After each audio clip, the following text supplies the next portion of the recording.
a dramatic scene on the U.S.-Mexico border. Migrants from Central America gathering along a fence between Tijuana and San Diego. They are part of a migrant caravan that has been headed to the U.S. border for weeks. And then on the other side of the fence, pro-immigrant protesters have gathered. CNN's Leila Santiago is on the Mexican side of the border. She's been covering the passage of this caravan since the very beginning. Leila, tell us, set the scene for us. What is happening there?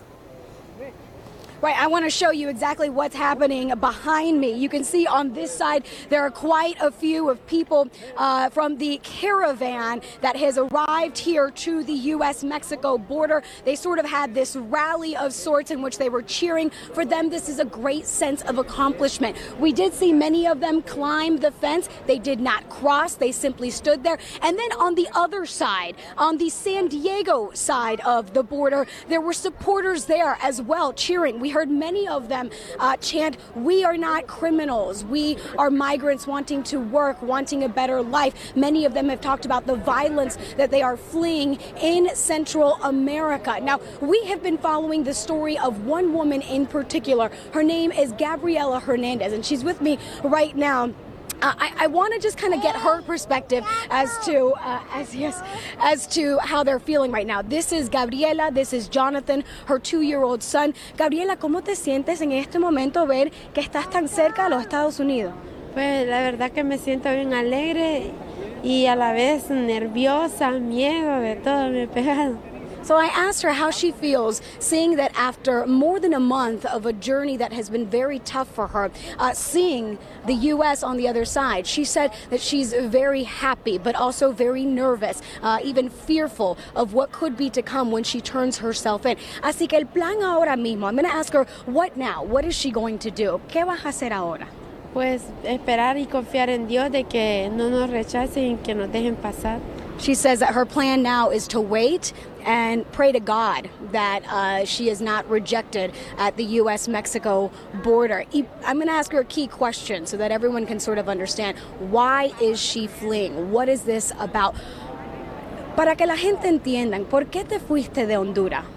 Por violencia y por grupos criminales, por miedo que le pasara algo a mis hijos. ¿Algo como qué? Que los mataran por buscar al papá y por medio de eso meterle miedo para que él se entregara hacia las personas que lo buscaban. So she's saying the reason she is fleeing, and since we followed her story, I will explain to you, she is fleeing because her children were threatened. Gangs in Honduras actually threatened to kill her child, and that is why she left. That is why she is going to the United States of America. Of course, we're continuing to follow her story. Y entonces, la esperanza para el futuro, I'm asking her what's her hope for the future. Es que nos dejen pasar y primeramente Dios llegar a California donde está mi tía. She said her hope is to be able to cross, to be given permission to cross and get to her aunt that is on the other side. And I'm going to ask her, what if she's not allowed in? Y si no los dejan pasar?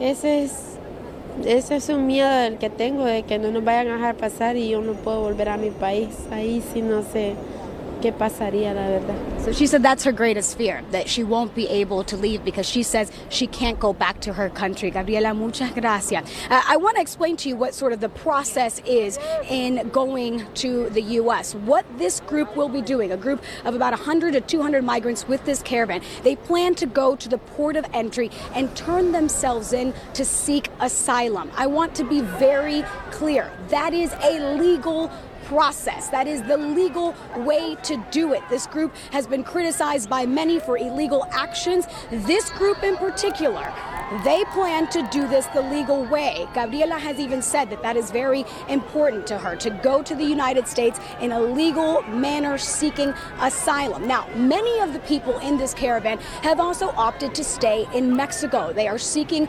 sort of the refugee status here in Mexico. But the common line among all of them is whatever happens, they cannot return to their home country, which for many is Guatemala, Honduras, as well as El Salvador.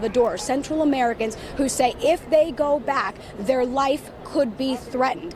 Central Americans, just like Gabriela and her 2 little boys. I should also mention Gabriela is pregnant. So for her, this has been quite the struggle, as I have watched her climb onto trains, more than 50 hours on buses, nights sleeping on the floor of a shelter, nights where she has given her children food as she herself battles hunger. And so one of the things that she often talks about is that people say to her, you know, why are you going to the U.S.? And she often says, a lot of people think I just woke up and said, this is what I want to do. But for her, this is a matter of survival.